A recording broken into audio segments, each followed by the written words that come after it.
Hey folks, I am Kevin Iole and welcome to Yahoo Sports. And my guest now is one of the most entertaining fighters in the UFC, a guy who has really taken off since he got to middleweight, Jared Cannonier. Jared will fight Kelvin Gastelum in the main event of UFC Vegas 34 on Saturday at Apex. Jared, how you doing, my friend? I'm doing good, Kevin. I'm doing real good. Thank you for having me. I'm glad to have a chance to get talk to you. First of all, obviously you broke your wrist at UFC 254. Just how was that inspiring in terms of coming back, trying to use your hand? Any problems? Did it take a while before you were able to, do your thing? Correction, I didn't break my wrist. And in the hood, that's not a positive thing to have a broken wrist. So I broke my own bone. Oh, you broke down here. Okay. I didn't break my wrist or anything. I broke my bone. Okay. How long did it take for me to come back from that injury? Like when you were fighting, like when you started to, spar, like was it trouble for a while? Oh, you mean coming back into training? Yeah. With the arm? No, because I didn't jump back into training 100%. You know what I'm saying? That's not what you're supposed to do. You're supposed to gradually ease your way back into it, let the arm get conditioned into what I want to do with it, which is what I was doing with it, and go from there. So I'm smart. I'm no fucking meathead, and I ain't finna go run through the wall because I know that there's, cheese on the other side or anything like that. So, me and my team are smart. Besides that, being in the position I am, a professional high-level athlete, I need my body to make some money. I ain't finna go do nothing dumb and go too far too fast. So when I came back to sparring, I was ready to spar. When I came back to grappling, I was ready to grapple, and it felt fine. Jared, when you have that happen early in you said it was the first kick of the fight, right? That when you blocked the kick, it's incredible toughness to be able to go the rest of the way in a fight against an opponent of caliber of Rob Whittaker. But like mentally, what was it doing to you in the fight? And was it frustrating that you couldn't do what you had trained to do when your arm is injured like that? I wouldn't say that I got frustrated or anything. It felt more just inhibiting, handicapped. I was just too focused on fighting, trying to win that fight, than to be in my feelings about having a broken arm or worried about having this broken arm. I just had to make the adjustments and try to continue fighting on. So no real thought process went into it. Just the recognition that, damn, I broke my arm and what I did to break my arm. And what am I going to do to try to win this fight, man? Because the clock is still going, and, everybody's still looking at me like, what's going to happen? What are you going to do? So, yeah, man, I did my best. I did the best that I could with what I had. I guess the question becomes then, does it give you confidence, the fact that you were able to go through that fight, after being injured like you were, and, you hung in there, right? So hey, I'm not going to face many more extreme situations than that, and you hung in there and were able to compete the rest of the way. Does that kind of buoy your spirits, even though you're coming off a loss? Do you look at it a little differently than normal? It doesn't. Not really. Because I already knew I can do those things, man. It's nothing new. I'm not surprised, mother, lover, So, I wasn't surprised. It's unfortunate that I had to go through that. But no, man, no wavering in my thought process, in my heart. Nothing like that. 100% focused on what I got to do. As far as, no, I can't really take any cool points from it. Like I said, I already know I can do it. Everybody else can give me the cool points, and I'll definitely accept them. But for me, myself, not necessarily. It's cool to say that, hey, I did that, but it's not something that I'm looking to, hey, guys, guess what I did, or guess what I can do, So it's not something I want to go through. One of the things you went through early in your career is you fought in the Alaska Fighting Championships. You fight early in your career up there. And I got to ask you, what the hell's road work like in December and January in Alaska? That's got to be a little bit rough. I don't do road work in Alaska, especially in December. Oh, my goodness. It is, especially in Anchorage, everybody think about white snow and stuff. No, it's like brown, dirty ass roads, slushed up snow, and a few cars turned upside down because for some reason people don't know how to drive up there. But it was mostly gym. You know, for me, when I was up there, it was working 10 hours a day and then trying to train as much as I could at night. The road work consisted of aerodynes, an hour worth of aerodyne bike rides in the morning time before I go to work, maybe some at night. But that was my road work, hours on the aerodyne. So you work for the FAA. I think it's always interesting, you know, you see like say college football, college basketball, these kids play football, basketball all the way up. And then they, you know, they turn professional and have successful careers. You're working a full-time job and doing it. I mean, that puts you, you know, behind the eight ball. You don't have the dedication like you could have if you were, so you had to be even more dedicated, I guess, to get there. But what was that journey like in you know, trying to overcome, you know, where you're starting from? Hey, you're working for a living, you've got to provide for yourself and your family, and yet you have this passion you want to do. Was that, you know, was that a tough way to get going? No, the FAA was essentially a means to be able to do it. You know, and of course, with the support of my wife, I was able to put in all those hours. But I had to drive to do this martial arts, not necessarily mixed martial arts. I always had to drive to be a martial artist, from being a kid watching them on TV to, but especially after the Army, when I first got a real taste of actual martial arts. You know, I trained the Army combatives, so actually functional training, you know, officially training. And then I competed in a tournament and I was hooked. So after the Army, I found a gym. You know, I'm unemployed, pregnant, trying to find a gym so I can go train. And then luckily I got hired on with the FAA in Alaska, got up there, got the family up there, got settled, and immediately found a gym. So it was something that I was going to do. And I was willing to sacrifice a lot to do it. You know, if my wife wasn't going to support me, bye. You know, if my work isn't going to support me, bye.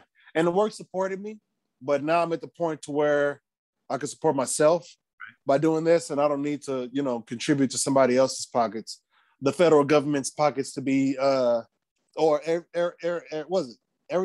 airspace, whatever you want to call it stuff. So it was hard work, but I was glad to do it because I knew what I was doing it for. When you did, you know, in the Army, when you got into martial arts, you know, I always think the first time you hit somebody good, I wonder what that feeling is like. Because I think like you hear golfers say you hit that one good shot, it brings you back the next time, or baseball players, you know, they hit a home run and they can feel it in, you know, all the way through their body. And it has such a great feeling. The first time you crack somebody, did it kind of say, hey, I like this? You know, was it that, or was it more just the actual science of it? Man, I was already in love with it before I even put on gloves. I did jiu-jitsu. I was doing judo and jiu-jitsu before I even put on gloves and started striking.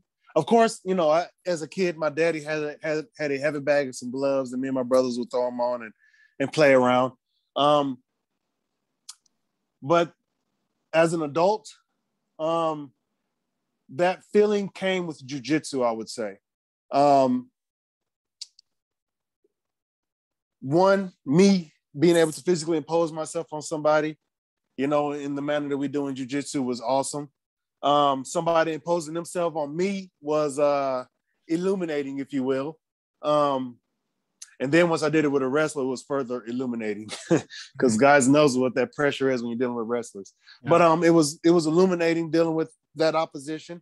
And then, of course, being submitted is humbling. You're learning how to tap, and you're okay with that. You know, some of the guys in Alaska, they say we're over here simulating murder or something like that. They say some crazy crap like that. I'm like, oh, let's go, let's do it. So with our friends, we're practicing murder on our friends or some shit like that. Mm-hmm. But I thought it was just all of it touched me deep down in my soul. The first time I hit somebody, the first time somebody hit me, the first time somebody used an actual technique, fainted and then hit me, made me think one thing and do something else, sort of that misdirection sort of thing. It was all just another level of enlightenment, of illumination. Oh, lights get brighter with every occurrence. So it was a spark that kept getting bigger, I guess.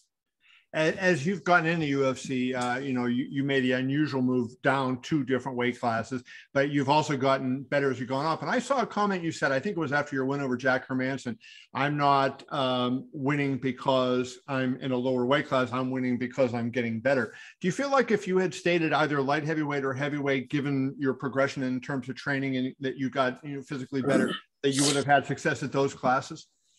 Absolutely. Yes.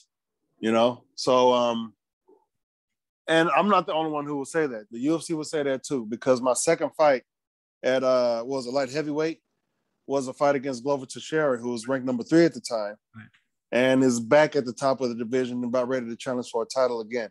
So and in that fight, all he was able to do was hold me down because my wrestling wasn't as good, but he wasn't able to do a lot of damage. The most severe damage I had after that fight is pretty funny. Was I had mat burn on the two back of the two back. I don't know what to call them. My back straps. I had mat burn on my back, and that sucked. But yes, UFC knew. And then after that, I had a fight with somebody who pulled out. Then it was a short notice fight. But then after that, it was Jan Blachowicz and Dominic Reyes. So 2 other guys at the top of the division, you know what I'm saying? And then when I dropped down the middle, they already knew. The UFC already knew. So I already knew, which is why I said, yes, I will fight in the heavyweight division in the UFC. So had I stayed or, had I taken the time to get better, would I be successful? Absolutely.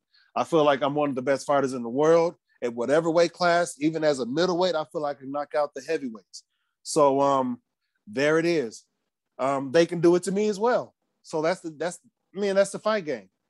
And that's the Well, I'm sorry, I didn't mean to interrupt you. I was just going to ask you, I've heard a lot of people say kind of light heavyweight was that point where, you got the big guys like light heavyweight, like at heavyweight, but they're quicker and more athletic. And I wonder how you compare the 3 divisions. Like, what do you find at middleweight compared to what you find at light heavyweight compared to at heavyweight? Well, heavyweights are just big, really big guys who are strong and know how to fight now. They're getting better and better, as we can see. And more athletic, as we can see with Francis and Cyril and a few of the other guys,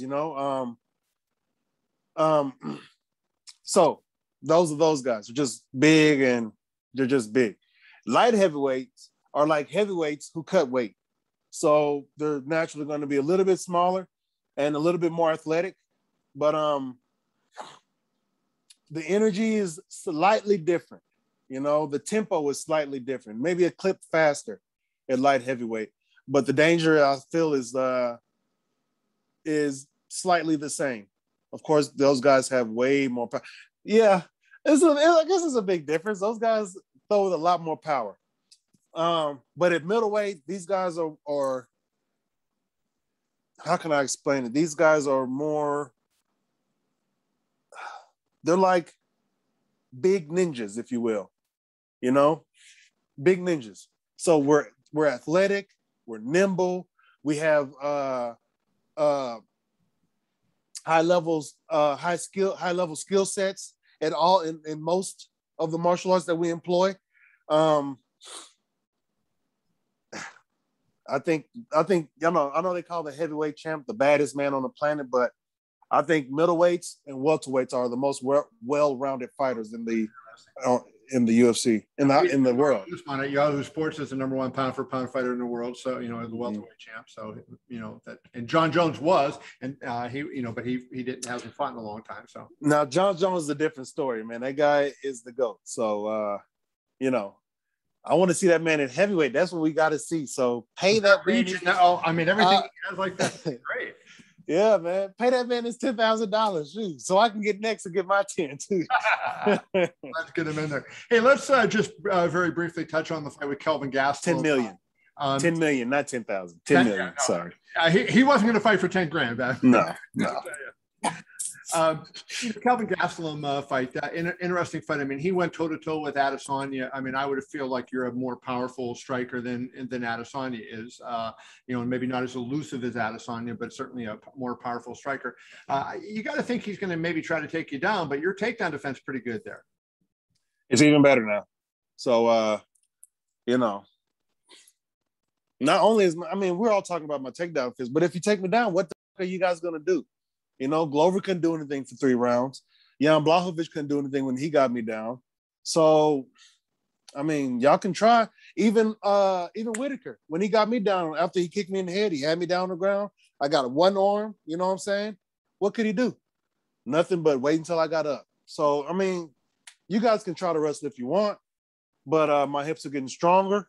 I'm learning more of this wrestling stuff. I'm going to start taking y'all down, to be honest. Let me just go ahead and put that out there. I'm going to start taking y'all down. Y'all keep thinking my wrestling is my wrestling game is weak.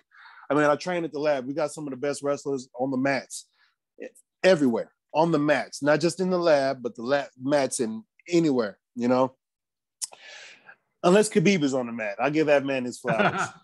Or DC. Those guys are pretty cool. But I'm ready, man. If you guys want to try to take me down, have at it. Please go ahead, spend your energy, throw your energy into that to that abyss of nothingness, and watch what comes back. Maybe a fist, a knee, an uppercut from yours truly. Let's wrap it up with this, because I think this fight, stylistically figures to be a pretty fun match. And yeah. Kelvin has been a guy that has been known to get drawn into some slugfest and everything. If somebody were to whisper you, that's the way this fight's going to go, would you be kind of rubbing the hands together and saying, let's get out there and I'll take my chances? No, I don't do slugfest. Again, I'm a smart fighter. I use my brain when I fight. So you want to get out there and slug it up, that's going to be your funeral. It's easy to be the guy who's going to try to slug it out with you. It's too easy. I'm an elite level striker, just in case you guys didn't know. I'm not just a killer gorilla who can smash like that. I'm an elite level striker. So when I got into this thing, it was striking. And now, my punch counts are low, but my wins are there. So, I mean, do the math, right? It doesn't take much for me to get the job done. You have a very high connect percentage. I think 58%, I think it is. 50, yeah, something like that. So, it doesn't take much for me to get the job done. Again, I'm very efficient. I'm super efficient as a fighter. So I'm not going to get out there and throw 1,000 punches and try to land 3 and hope that one of them puts you to sleep. Nope. I'm going to stick your ass with a jab and see and let that sit, let it marinate. And I know what you're going to do next because I got your number. Once I land that one jab, I got your number.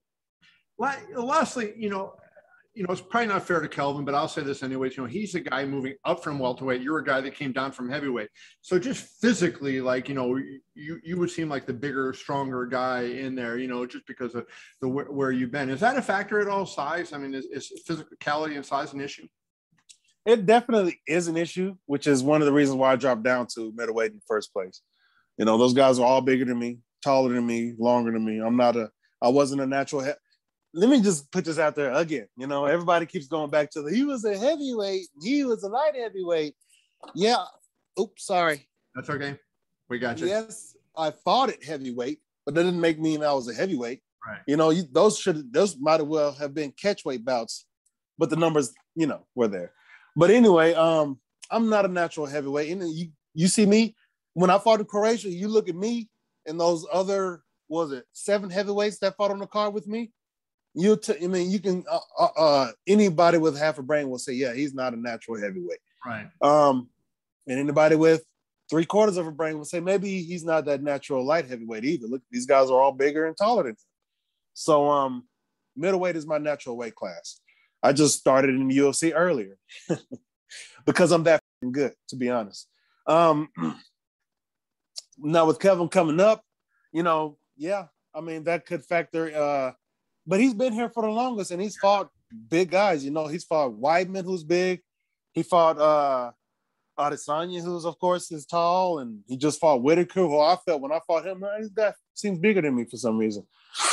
But, he's not – and on top of that, he's 5'9". So I'm sure fighting someone bigger than him isn't new or novel or you know what I'm saying? Or a scary experience for him. This will be my first time fighting somebody who's obviously smaller than me. But nonetheless, the guy is dangerous, So I'm not going to approach him as if, oh, you're just a little guy. I'm going to do what you want to. Right. This is the big league. So everybody in here is a top dog. So everybody wants to be the top dog. So here we go, trying. Well, Saturday night, my man here, Jared Cannonier, will get a chance to be the top dog when he fights Kelvin Gastelum. Jared, I appreciate you, brother. Good luck to you. Thank you very much, Kevin. See you.